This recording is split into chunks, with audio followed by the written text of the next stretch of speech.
In the summer of 1914, the world stood at the edge of a storm it could not see. A storm that would shatter empires, reshape borders, and forever change what it meant to be human. This is the story of World War I, a war they promised would be over by Christmas, but instead became 4 years of horror, sacrifice, and unimaginable loss. A war remembered as the Great War, the war to end all wars. But history would prove it was only the beginning. Welcome to a journey into the most tragic dawn of the modern world. This is World War I. Before the guns roared and trenches scarred the earth, Europe was a continent of power, pride, and prosperity.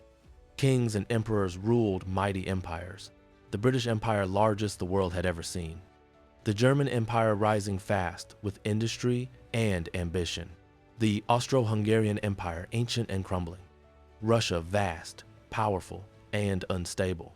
France wounded by old wars, hungry for honor. Nations competed in industry, military strength, colonial expansion, national pride. It was a world racing forward trains, automobiles, electricity, telephones. Humanity believed it was entering a golden age. But beneath the shine lay fear, rivalry, and hatred. A powder keg waiting for a spark. The 28th of June, 1914. Sarajevo, Bosnia. Archduke Franz Ferdinand of Austria visits the city. A secret group of Serbian nationalists, the Black Hand, waits in the shadows. Among them, a 19-year-old student named Gavrilo Princip. A bomb is thrown missed. The Archduke escapes. Hours later, fate intervenes. A wrong turn, a stalled car, and Princip steps forward. 2 shots. The Archduke and his wife are dead. A moment that echoed across continents. What seemed like a local tragedy became the spark that ignited a global fire. Empires demanded justice. Alliances snapped into action. And a world sleepwalking toward destruction suddenly began to run. Austria-Hungary blamed Serbia. Russia defended Serbia. Germany backed Austria. France and Britain prepared to defend Russia. One by one, dominoes fell. The 28th of July, 1914, Austria-Hungary declares war on Serbia. August 1, Germany declares war on Russia. August 3, Germany invades France. August 4, Britain declares war on Germany. In just 1 week, the world plunged into chaos. Millions cheered in the streets, believing the war would be glorious and short. Young men marched with flowers in their rifles. They had no idea what awaited them. Germany planned a quick victory, the Schlieffen Plan: sweep through Belgium, take Paris, win fast. But at the Battle of the Marne, France and Britain stopped them. Both sides dug trenches and the war froze. A line of trenches stretching 475 miles from the North Sea to Switzerland.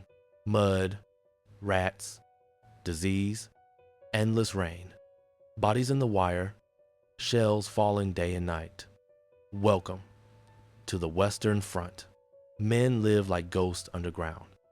Weeks without washing. Months without seeing home. Poison gas burned lungs. Machine guns erased entire battalions in minutes. And the orders kept coming, over the top. At the Somme, 60,000 British soldiers fell in a single day. At Verdun, France and Germany hammered each other for 10 months. Nearly 1 million men for a few miles of ground. The fields of Europe became graveyards. The sky burned red. The earth shook for years. Hell was not a myth. Hell had a name, the Western Front. While Europe bled in the west, another storm raged in the east. Russia versus Germany and Austria-Hungary. Armies in the millions. The Eastern Front was vast forests, mountains, frozen fields. Battles stretched hundreds of miles. Russia suffered defeats, Tannenberg, Masurian lakes. Soldiers fought without boots, without bullets, without hope. At home, hunger and anger exploded. Revolution swept Russia. The Tsar fell. Communists rose. In 1917, Russia signed peace. One empire collapsed. Another, the Soviet Union, was born. The war did not just kill men, it killed nations. World War I was not just a European war. It was global. Britain brought troops from India, Canada, Australia, Africa. Japan attacked German islands in Asia. The Middle East rose against the Ottomans, led by T.E. Lawrence of Arabia. Battlefields spread across Africa, Asia, the Middle East, the oceans of the world. Millions fought who had never seen Europe. Many died in lands far from home. The world was bleeding everywhere. World War I changed warfare forever. For the first time, humanity created machines to kill on an industrial scale. Machine guns, tanks, submarines, fighter planes, flamethrowers, poison gas, long-range artillery.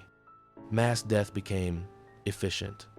War was no longer bravery and horses, it was science and steel. Humanity crossed a line, and there was no turning back. Germany attacks neutral ships.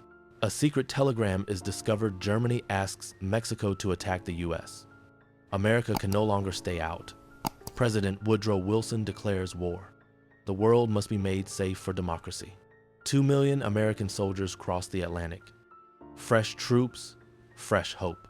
The balance shifts. Germany launches one final attack, the Spring Offensive. Fierce, desperate battles. But they fail. Allies counterattack. Germany collapses from inside. Revolution. Hunger. Exhaustion. The 11th of November 1918, Armistice Day. At the 11th hour, on the 11th day of the 11th month, the guns finally fall silent. The war ends, but the world is broken. The numbers are beyond belief.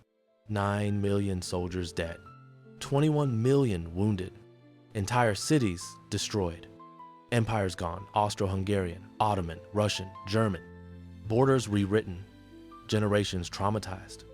And the peace treaty, Versailles, punished Germany harshly. Humiliation, debt, anger, seeds planted for a darker future. World War I did not end war. It built the road to World War II. When the smoke cleared, humanity was forever changed. The world has seen what modern war truly meant. It was not glory. It was not honor. It was suffering, sacrifice, silence, and graves stretching beyond the horizon. We remember them not to glorify war, but to understand its price, so that we never walk blindly into darkness again. This was World War I, the Great War, the war that shaped our world and warned us what we must never become. Lest we forget,